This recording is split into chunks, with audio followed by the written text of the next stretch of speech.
بے شک وہ اللہ ہی ہے جو شر سے خیر کو نکالتا ہے۔ یعنی کہا حکم بن عاص و مروان بن حکم، جن پر نبی معظم صلی اللہ علیہ وآلہ وسلم نے لعنت فرما کر ان کو مدینے سے نکال دیا تھا، اور کہا ان کی ہی اولاد سے ایک ایسا بچہ جنم لیتا ہے جو اہل بیت اطہار اور حضرت علی پر بنو امیہ کے شروع کیے گئے سب و شتم اور لعنت کے اس سلسلے کو جڑ سے اکھاڑ پھینکتا ہے اور اس کو ہمیشہ ہمیشہ کے لیے ختم کر دیتا ہے۔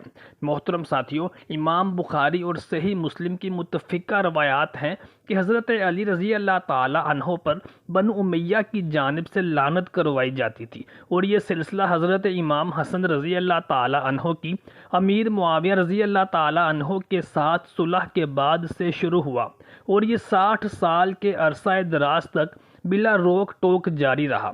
تاریخی کتب گواہ ہیں کہ بنو امیہ کی جانب سے کوفہ کی مساجد کے ممبروں پر خطبوں کے الفاظ میں حضرت علی رضی اللہ تعالی عنہ پر لعنت کرنا فرض قرار دے دیا گیا تھا۔ بنو امیہ نے خطبوں کے الفاظ کو تبدیل کر دیا تھا، یہاں تک کہ بنو امیہ میں تو حضرت علی رضی اللہ تعالی عنہ پر لعنت کروانا فضیلت سمجھا جاتا تھا۔ جب حجاج بن یوسف نے کوفہ کے ایک شخص کو گرفتار کیا اور اس کو سزا دینے لگا تو اس نے کہا، اے حجاج بن یوسف، ہمیں سزا نہ دے، ہم بنو امیہ میں بڑی فضیلت والے ہیں۔ تو حجاج نے دریافت کیا کہ تمہاری کیا فضیلت ہے؟ تو اس نے کہا کہ ہم ہر نماز کے خطبے میں علی پر طعن و تشنیع اور سب و شتم کرتے ہیں۔ یعنی حضرت علی رضی اللہ تعالی عنہ پر سب و شتم کرنا ان کے لیے ایک فضیلت کا باعث سمجھا جاتا تھا۔ حضرت علی رضی اللہ تعالی عنہ اور اہل بیت اطہار پر بنو امیہ کی طرف سے ہونے والے سب و شتم کے پیچھے کیا وجوہات تھیں، اور جب عمر بن عبدالعزیز کے دور خلافت میں حضرت علی رضی اللہ تعالی عنہ پر لعنت کروائی جاتی تھی، تو ایسے ہی جب کسی ایک شخص نے خلیفہ وقت عمر بن عبدالعزیز کے سامنے حضرت علی رضی اللہ تعالی عنہ کو سب و شتم کا نشانہ بنایا اور ان پر لعنت کی، تو عمر بن عبدالعزیز نے اس شخص کو کیا کہا؟ بنو امیہ کے ایک گورنر نے ایک صحابی رسول حضرت سہل بن سعد رضی اللہ تعالی عنہ کو کہا کہ حضرت علی رضی اللہ تعالی عنہ پر لعنت کریں۔ انہوں نے کہا، واللہ میں مرتے دم تک کبھی یہ کام نہیں کر سکتا۔ تو اس گورنر نے کہا کہ چلو تم ایسا کہہ دو کہ ابو تراب پر لعنت ہو۔ تو حضرت سہل بن سعد رضی اللہ تعالی عنہ ہنسنے لگے اور فرمانے لگے کہ تم سمجھتے ہو کہ ابو تراب حضرت علی رضی اللہ تعالی عنہ کو کمتر ظاہر کرنے کے لیے ہے، بلکہ نہیں، وہ تو اس نام سے اس قدر خوش ہوتے تھے کہ اپنے اصل نام علی سے بھی اتنے زیادہ خوش نہ ہوتے تھے۔ ایک دفعہ حضرت علی رضی اللہ تعالی عنہ سیدہ فاطمہ الزہرا رضی اللہ تعالی عنہا سے کسی بات پر ناراض ہو کر گھر سے چلے گئے اور جا کر مسجد میں لیٹ گئے۔ جب نبی کریم صلی اللہ علیہ وآلہ وسلم سیدہ فاطمہ رضی اللہ تعالی عنہا کے گھر آئے اور حضرت علی رضی اللہ تعالی عنہ کے بارے میں دریافت کیا، تو سیدہ فاطمہ نے جواب دیا کہ وہ ناراض ہو کر مسجد میں چلے گئے ہیں۔ نبی کریم صلی اللہ علیہ وآلہ وسلم نے کسی آدمی کو بھیجا کہ جا کر دیکھو علی کہاں ہے، تو اس شخص نے آ کر بتایا، یا رسول اللہ صلی اللہ علیہ وآلہ وسلم، علی مسجد میں لیٹے ہوئے ہیں۔ نبی کریم صلی اللہ علیہ وآلہ وسلم خود چل کر حضرت علی رضی اللہ تعالی عنہ کے پاس مسجد میں تشریف لے گئے۔ جب آپ وہاں پہنچے تو دیکھا کہ حضرت علی زمین پر لیٹے ہوئے ہیں اور آپ کے کپڑوں پر مٹی لگی ہوئی ہے۔ نبی کریم صلی اللہ علیہ وآلہ وسلم نے حضرت علی کے پاس بیٹھ گئے اور ان کے کپڑوں سے مٹی جھاڑتے ہوئے فرمایا، اے ابو تراب، یعنی اے مٹی والے، اٹھو۔ نبی کریم صلی اللہ علیہ وآلہ وسلم کی زبان اقدس سے یہ نام سن کر حضرت علی رضی اللہ تعالی عنہ کو بہت خوشی ہوئی اور انہوں نے ہمیشہ ہمیشہ کے لیے اپنے نام کی کنیت ابو تراب لکھوا لی۔ صحیح بخاری 3708۔ اس روایت پر غور کریں تو کئی مسائل حل ہو جاتے ہیں۔ حضرت سہل بن سعد رضی اللہ تعالی عنہ کے پاس ایک بندہ جب شکایت لے کر آیا کہ امیر مدینہ حضرت علی رضی اللہ تعالی عنہ کو برا بھلا بول رہا ہے، تو حضرت سہل نے استفسار کیا کہ وہ کیا کہتا ہے، تو جواب میں اس شخص نے کہا کہ وہ حضرت علی رضی اللہ تعالی عنہ کو ابو تراب یعنی مٹی والا بول رہا ہے۔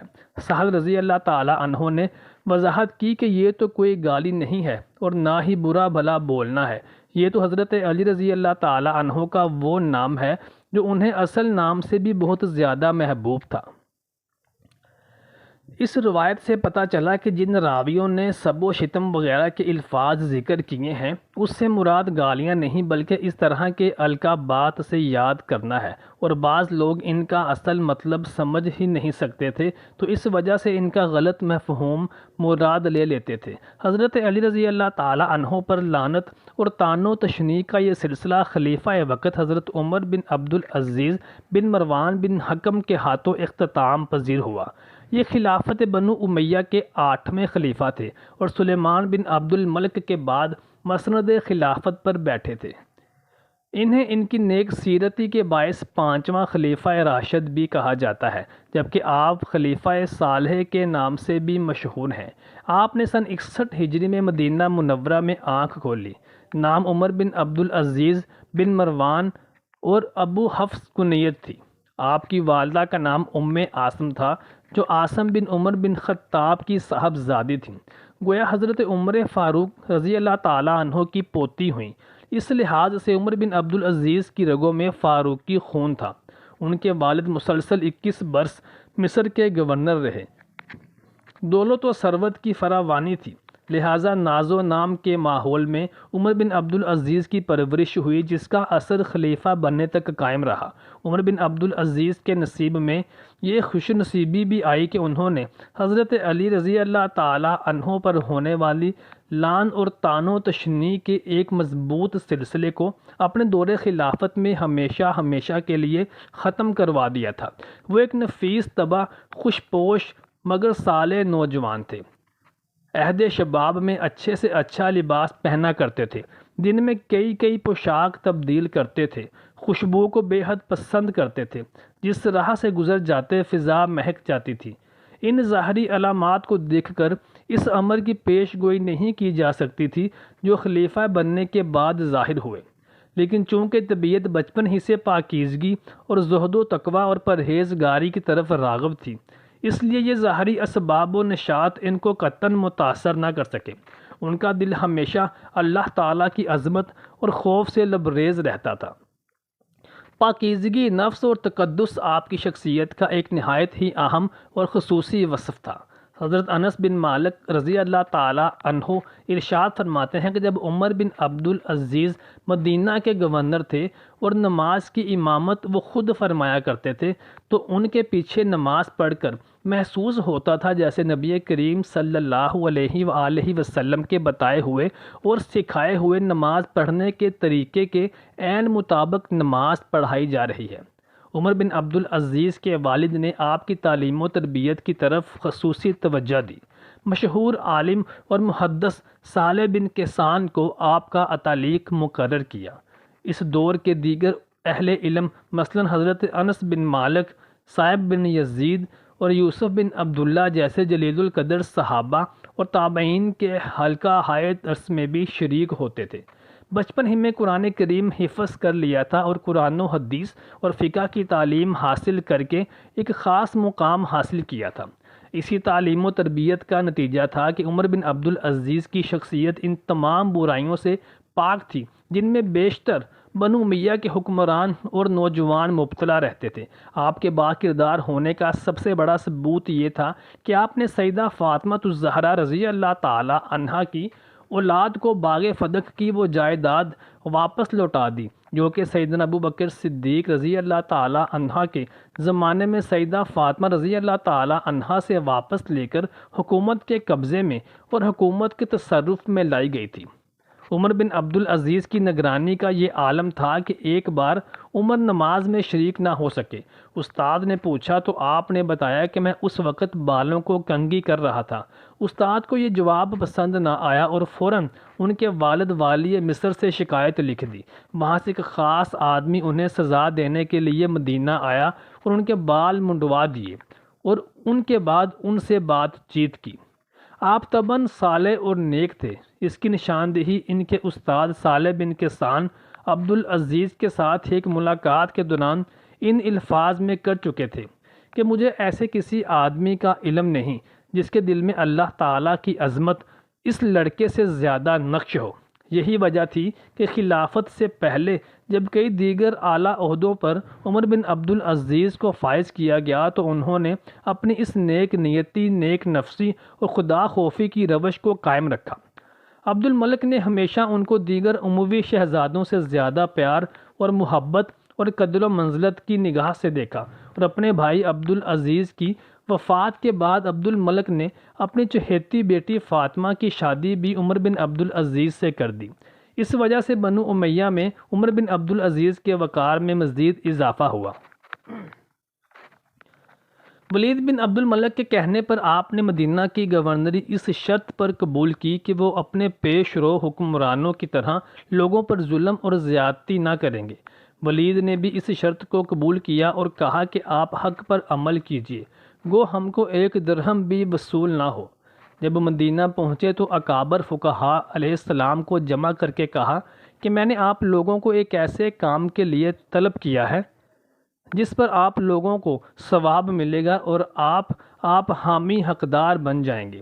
میں آپ لوگوں کی رائے اور مشورے کے بغیر کوئی فیصلہ نہیں کرنا چاہتا، بس آپ لوگ کسی کو ظلم کرتے ہوئے دیکھیں یا آپ لوگوں میں سے کسی کو میرے کسی عمل کے ظلم کا حال معلوم ہو تو میں خدا کی قسم دلا کر کہتا ہوں کہ وہ مجھ تک اس معاملے کو ضرور بالضرور پہنچائے۔ تمام اخلاقی خوبیوں کے باوجود طبیعت میں ابھی تک شاہانہ وقار اور اعتبار سے برقرار رکھے ہوئے تھے۔ چنانچہ جب مدینہ منورہ آئے تو آپ کا ذاتی سامان 30 اونٹوں پر لد کر آیا۔ 707 سے 713 سن تک مدینہ کے گورنر رہے۔ اس دوران آپ نے عدل و انصاف سے حکومت کی اور اہل حجاز کے دل جیت لیے۔ مسجد نبوی کی تعمیر آپ کے زمانہ گورنری کا شاندار کارنامہ ہے۔ سن 713 ہجری میں ولید نے انہیں مدینہ کی گورنری سے علیحدہ کر دیا۔ سلیمان بن عبد الملک آپ کی شخصیت سے بے حد متاثر تھا، چنانچہ اس نے وفات سے پہلے آپ کو خلافت کے لیے نامزد کر دیا، لیکن فطرت تسلیم تھی، اس لیے مدینہ پہنچنے کے بعد یہاں کے 10 بڑے فضلاء اور علماء کو بلا کر ان کے سامنے ایک مختصر تقریر پیش کی کہ میں نے آپ کو ایک ایسے کام کے لیے بلایا ہے جس میں آپ کو ثواب ملے گا اور آپ حامی حق قرار پائیں گے۔ میں آپ لوگوں کے مشورے کے بغیر کوئی بھی فیصلہ کرنا نہیں چاہتا، اس لیے جب آپ لوگ کسی کو ظلم کرتے ہوئے دیکھیں یا آپ کو میرے کسی عمل کے ظلم کرنے کی اطلاع ہو تو آپ خدا کی قسم مجھ کو ضرور اس کی خبر کیجیے۔ یہ تقریر سننے کے بعد فقہاء کرام ان کو دعائے خیر دیتے ہوئے واپس آ گئے۔ امام طبری اور ابن خلدون رحمۃ اللہ علیہ اجمعین فرماتے ہیں کہ ایک دفعہ خلیفہ وقت عمر بن عبدالعزیز کے سامنے کسی شخص نے حضرت علی رضی اللہ تعالی عنہ پر لعنت کی تو انہوں نے فوراً اس شخص کو 70 کوڑے لگوائے، اور اس کے بعد حضرت عمر بن عبدالعزیز نے خطبہ میں حضرت علی رضی اللہ تعالی عنہ پر ہونے والی لعنت اور طعن و تشنیع اور سب و شتم کے سلسلے کو ہمیشہ ہمیشہ کے لیے ختم فرما دیا۔ مولانا مودودی فرماتے ہیں کہ عمر بن عبدالعزیز کی بخشش اور ان کی مغفرت کے لیے ایک یہ فعل ہی کافی ہے کہ انہوں نے حضرت علی رضی اللہ تعالی عنہ اور اہل بیت اطہار پر ہونے والے سب و شتم کو اور لعن طعن کے سلسلے کو ہمیشہ ہمیشہ کے لیے ختم کروا دیا۔ محترم ساتھیوں، امید کرتے ہیں کہ آپ کو ہماری آج کی ویڈیو پسند آئی ہوگی۔ برائے مہربانی ہمارے چینل کو سبسکرائب اور ویڈیو کو لائک اور شیئر کرنا اور کمنٹ سیکشن میں اپنی رائے سے آگاہ کرنا مت بھولیے گا۔